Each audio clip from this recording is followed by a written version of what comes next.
அன்பர்களே, அன்பு வணக்கங்கள். ஒரு அன்பர், குரு, என் கர்மாவை கரைத்துக் கொள்வதற்கு என்ன வழி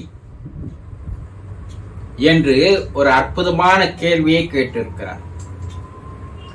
என் கர்மாவை நான் கரைத்துக் கொள்வதற்கு என்ன வழி? முதல்ல கர்மான்னா என்ன? அதுவே பல பேருக்கு தெரியாது.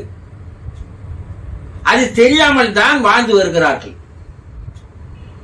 கர்மான்னா பல பேருக்கு தெரியும். என்னன்னா, நான் பாவம் செய்திருக்கிறேன், அதனால்தான் நான் இந்த வாழ்க்கையை அனுபவிக்கிறேன்.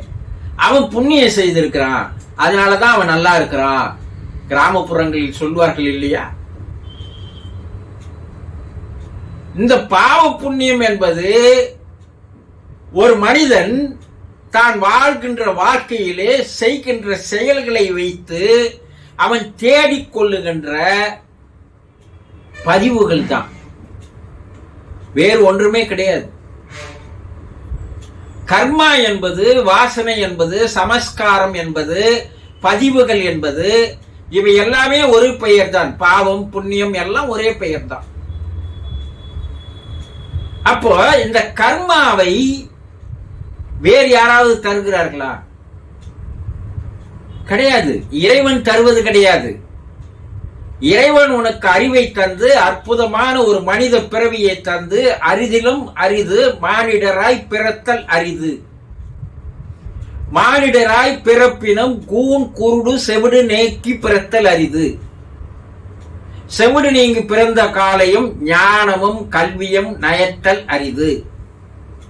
ஞானமும் கல்வியும் நயந்த காலையும் தானமும் தவமும் கிடைத்தல் அரிது அரிது மாபெரும் அரிது. அவை பாடினான். அப்போ அறிவனுடைய உச்சம் 6வது அறிவு தந்தான். அற்புதமான ஒரு மனித பிறவியை தந்திருக்கிறான் இறைவன். ஆனால் இதை எப்படி பயன்படுத்த வேண்டும் என்பது தெரியாமல் பயன்படுத்தி வாழ்கின்ற வாழ்க்கையிலே நீங்கள் செய்கின்ற செயல்கள் தான் அது எண்ணங்களாக, அதுவே கர்மாக்களாக, வாசனைகளாக, சமஸ்காரங்களாக, பாவங்களாக, புண்ணியங்களாக பதிவாகிறது. இப்ப நீங்க பிறந்து இருப்பதே உங்களுடைய கர்மாவினால் தான் நீங்கள் பிறப்பு எடுத்திருக்கிறீர்கள். போன பிறவியில் நீங்கள் செய்த இந்த கர்மாக்கள், செயல்கள், அந்த செயலின் விளைவாக வந்த விளைவுகள், அவையெல்லாம் ஒட்டுமொத்தமாக பதிவாகி இருக்கின்ற காரணத்தினால் ஒரு மூட்டையை அதை எடுத்துக்கின்னு நீங்க வந்து இருக்கிறீர்கள். பணத்தை எடுத்துன்னு வரல, புண்ணியத்தை எடுத்துன்னு வரல, புகழை எடுத்துன்னு வரல, பதவியை எடுத்துன்னு வரல, படோபடத்தை எடுத்துன்னு வரல. ஆனா எதை எடுத்துன்னு வந்திருக்கிறீங்க? பாவங்களை சுமந்து கொண்டு வந்திருக்கிறீர்கள். இந்த பாவங்கள் உங்களுக்கு மறுபிறப்பிற்கு அதுதான் விதையாக, வித்தாக இருக்கிறது. நீங்க என்ன செய்யறீங்க? கண்ணால பாக்குறீங்க, காதால கேட்கறீங்க, வாயால பேசுறீங்க, வாயால சாப்பிடுறீங்க, உடலால செயல் பண்றீங்க இல்லையா? இவை அனைத்துமே எந்த ஒரு உயிரினங்களுக்கும் தீங்கு செய்யாத வண்ணம் இருக்குமேயானால் அதற்கு பெயர் புண்ணியம், வேற ஒன்றும் இல்லை. நீ 10 பைசா ஒரு பிச்சைக்காரனுக்கு போறதுனால புண்ணியம் வரும்னு நினைச்சேன்னா, உன்ன மாதிரி ஒரு முட்டாள் உலகத்துல வேற யாருமே இல்லை. நீ 10 ரூபாயில 100 ரூபாய் போட்டாலும் 1000 ரூபாய் போட்டாலும் உனக்கு புண்ணியம் வராது. ஏன்னா நீ எதிர்பார்த்து அந்த பணத்தை போடுற. எதுக்கு? என் பாவம் கரையுமா, எனக்கு புண்ணியம் வருமா, எதிர்பார்த்து அந்த பணத்தை போடுற, எதிர்பார்த்து அந்த உதவியை செய்யற. அதனால அது உனக்கு பாவமாக தான் கிரெடிட் ஆகுமே தவிர புண்ணியமா கிரெடிட் ஆகாது.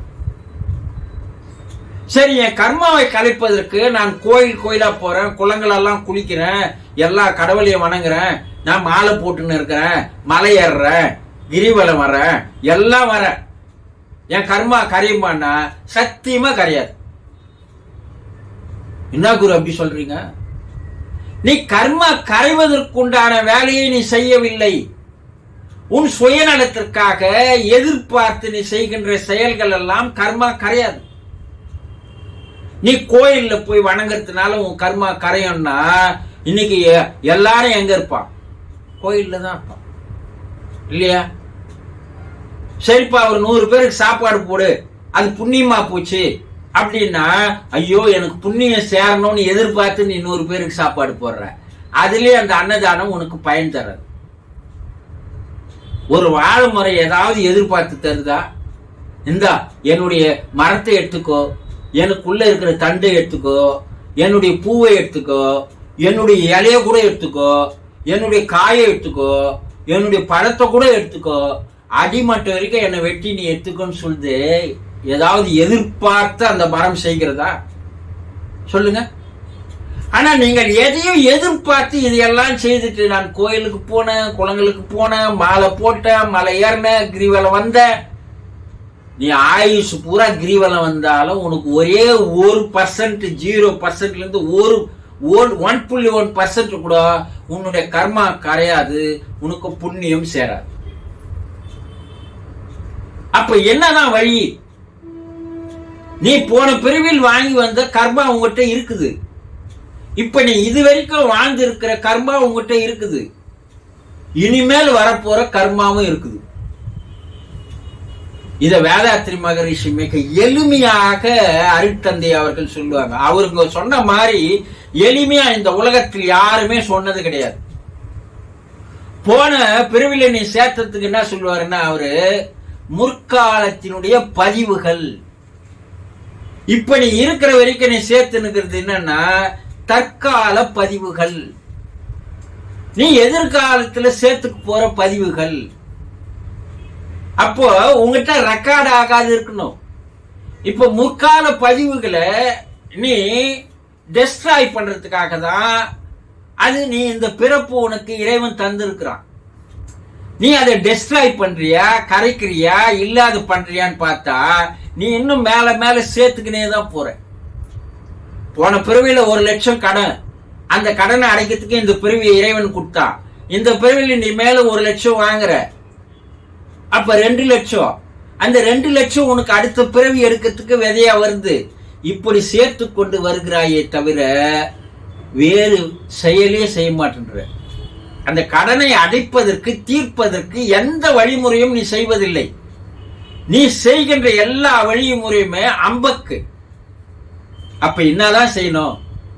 இதெல்லாம் சித்தர்கள் பல ஆண்டு காலம் ஆராய்ச்சி செய்து பார்த்து, தியானத்தால் மட்டும்தான் உன்னுடைய தலைவிதியை, தலையெழுத்தை, கர்மாவை, சமஸ்காரங்களை, வாசனைகளை நீயே அதை அழித்துக் கொள்ள முடியும், கரைத்துக் கொள்ள முடியும் என்பதை கூறி சென்றிருக்கிறார்கள். அப்ப அந்த கர்மா என்பது உன்னுடைய புருவ மத்தியிலே உள்ளே பதிவு செய்யப்பட்ட ஒரு சிப்பாக இருக்கிறது. அந்த சிப்ல இருக்கிற அந்த லெசனை, அந்த பதிவுகளை நீ என்ன பண்ணணும்? டெலீட் பண்ணணும். அதற்கு உண்டான வழிமுறைகளை செய்வதை விட்டு வேறு வழிமுறைகளை எல்லாம் செய்திருந்தால் உனக்கு பல பிறவிகள் கிடைக்கப் போவது என்பது நிச்சயமே தவிர வேறு. புரிஞ்சுக்கினீங்களா? சந்தோஷம்.